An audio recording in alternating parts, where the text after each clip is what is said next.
Hello everyone. Okay, I haven't really sat down to tell you much since we got here. First of all, I have to say I absolutely am loving how my hair looks. And I really think it's because of the shampoo in hotels. I always say that whatever they use for shampoo in hotels is so much better for my hair. And I also think, we were discussing this today, that we think that the water where we live now, which is on a well and septic, and we were just notified by our landlord that we have high nitrates and our water is bad and we can't use it for cooking or drinking. So that's the whole thing, and we're actually seriously contemplating moving. But anyway, I think that the water where we live now has been really bad for my hair, which is why my hair has not looked good for quite some time. But here in Europe, the water is apparently good near the Alps, and also the shampoo in hotels is good. Yeah, because of glacier water. Glacier water, Ben's saying, yeah. I find that to be true a lot of the time when I'm traveling, that the water is better and the shampoo is better. Some other things about the environment. There's very little to no pollution evident here in Munich. The skies are really clear, like there was blue sky for most of today. And we're pretty sure a lot of that is because there's so many electric vehicles. The other thing that you maybe probably don't think about when it comes to electric vehicles and, you know, electric vehicle transportation, the buses, are the buses electric? Yep. Yeah, the buses are electric. Most of them. Are the other non-city ones. Yeah, the tour buses are not electric, but the city buses are electric. There's trams and light rail and the underground, and it's all electric, and a lot of the cars. So the thing is with that you maybe don't think about is not only is there less pollution in the air, but it's also very quiet. Everything is so quiet because the engines aren't making noise. There's not a whole bunch of, motors going all the time that are making lots of noise, and you don't realize how much more peaceful and calm a city feels when it's like that. One negative thing related to breathing in the environment is there is a lot of smoking here again. Now, it's nowhere near the level of smoking that you'll see in France. There's a lot of smoking in France. But there are a good number of people that smoke here, and we're talking just regular straight out smoking cigarettes, not vaping.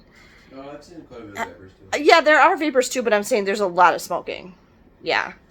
And the kids aren't used to that. I guess that's one thing good on the United States, is we just really don't have smoking anymore. It's very rare that you'll encounter smoke, as you're walking down the street and as you're going in and out of businesses and stuff. It's bothersome. If cigarette smoke bothers you, that's going to be something you're going to have to try to avoid. Okay, I changed locations. Another thing that is sort of related to the environment and is kind of a bummer is it's not feeling very Christmassy. It's not feeling any more Christmassy than it was at home. There's no snow. It's not very cold. It's, what was it, in the 40s? Did I get to 50s today? It's December 17th. There's no snow on the ground. I asked if it had snowed here, and I was told did maybe once or twice, but it just melted immediately. We saw a thing on the news on the bus, the subway, just now coming back to the on the subway. Yeah, it was on the news on the screen in the U-Bahn about a news story that 2024 again was the hottest year on record. And basically this seems to be a pattern now that every year is the hottest year on record, and it just keeps getting warmer every year going forward. And unfortunately, the results of our election in the United States are probably not going to help matters and might even make things worse, which I apologize to the rest of the world for my country's lack of participation in bringing down CO2 emissions on the planet. That wasn't the way I hoped things would go, let's just put it that way. Having some knowledge of German is definitely important and would definitely help you. It's not true that everybody speaks flawless English.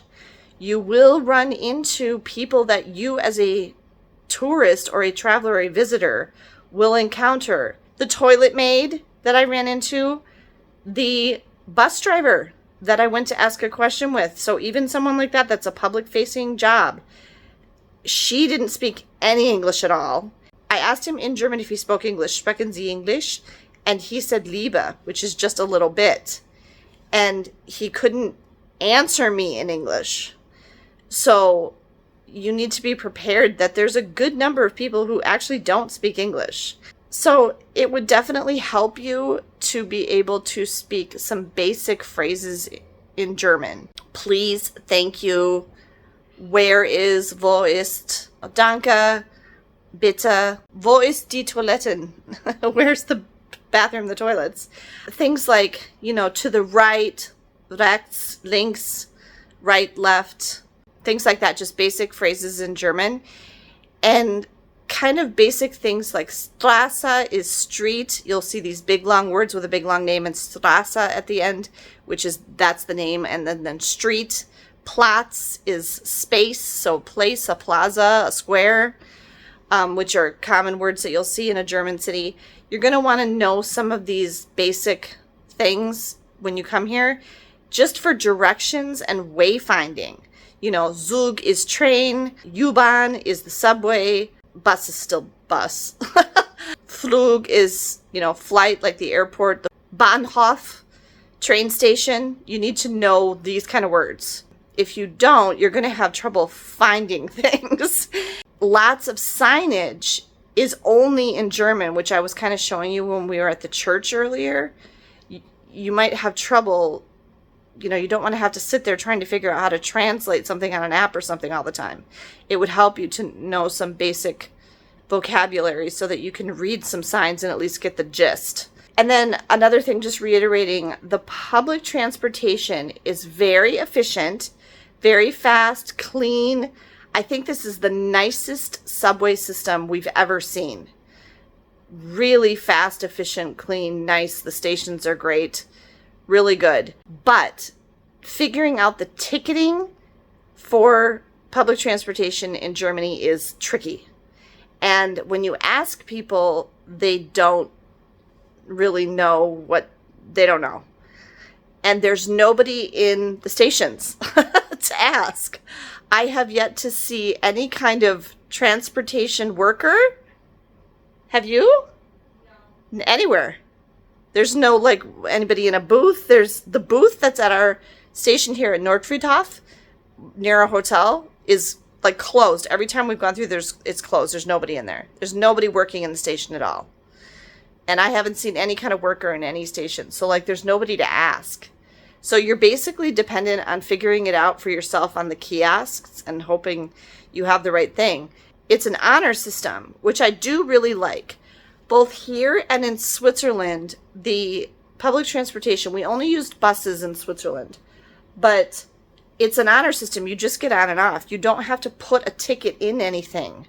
You don't have to, like in Paris, it's those tiny little slips of paper, and you got to have it both when you go in and when you come out, don't you?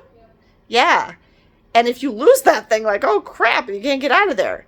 And the same thing, even just, Washington, D.C., any place in the United States, you've got to have some kind of card. London is nice because it's all basically just tap your phone or tap your card right on the thing. You don't even have to, you're just literally just paying for each ride. You don't have to have any kind of ticket or pass or anything. So London's kind of advanced that way. London has gone very cashless and is very digitally functioning city. So that's one place like that. But I do really like that you don't have to have anything in your hand when you go through. There's no turnstiles. You don't have to, give anything to the driver or go through anything like that on any of the public transportation here in Germany. But if you're caught, and the rare instances that they do come around and check that you paid for this ride, and you don't have proof that you did, then the fines, I guess, are astronomical and horrible. So don't do that. So you should still buy a ticket and keep it on you. And then you'll see these little blue boxes that are validation stamper things. And so basically for us, we bought, and I think this is how it is for everything. We bought a day ticket for our group. So it's a day's worth of travel for up to 5 people. And so it's for 3 of us. It doesn't specify what day. We didn't have to pick a day when we bought the thing. We could use it any day. But then when we do use it, we have to validate it in one of the little blue boxes, which stamps it with the date. So they know that it's good at this date, that this is the day we're using our ticket. Same thing with a single trip ticket. If you just buy a single trip ticket, you want to make sure you validate it. So then once you've used it, if you get caught with it and it's a different day or a different time or something, they're going to say, hey, that ticket's no good. So you want to make sure that you validate it or put it in the little blue box and stamp it before you use it. But right before you use it. Don't do it like 2 days ahead of time or something. And then also, I guess the last thing I would say is being told that Germany, really a lot of places still want you to pay with cash. I have not found that to be true. The only place that we really needed, well, no, there's 3 places that we've needed cash. One was to use the toilet or the bathroom. Public bathrooms, we needed coins, 50 cents or €1. And we didn't have those right away, which proved to be a problem. So that's something you want to make sure you have. We checked our coats at the art museum and we bought a postcard at the church. And both of those we needed coins. So those are a few kind of instances where you might need coins. And then the only other place that we needed cash was at the Christmas markets. At the booths at the Christmas markets, you know, these are independent vendors. Some of them do take cards, but not all of them. They do, we noticed today, have multiple ATMs set up in the Christmas markets. So if you don't have cash with you, you can easily get cash.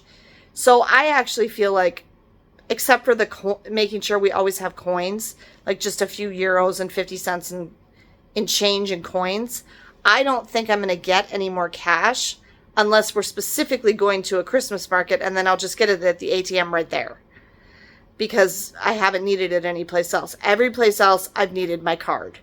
And you want to have a card that you can just tap because they have much more advanced point of sale card reader things than we do in the United States. You want to have a credit card that has no international fees and you can just tap it, you know. So for me, for this trip, I'm using for that kind of stuff, I'm using my Capital One Venture card, which has no international fees and I can just tap it. That's the one I'm using to pay for things out and about. For this hotel, which if I haven't mentioned, cost 1,215 euros for 7 nights, I'm using my Chase Marriott Bonvoy Visa. We are staying at a Marriott, so I'm getting basically like double points for this stay. And then we stayed at a Hilton the night before our trip, and we're going to be staying at a Hilton property the night before we leave. And for both of those, I'm using my Hilton Honors American Express card because, again, I will be getting basically like double points, both for using the card and for staying at a Hilton property. So that's the cards that I'm using, and I'm hoping that will help you out understanding a little bit more of what you might want to expect with money if you're coming to Germany. Thanks for watching this video. I hope it was helpful and interesting to you. Stay tuned because we've got a whole bunch more days in Germany coming up on this trip. Have a great day and safe travels.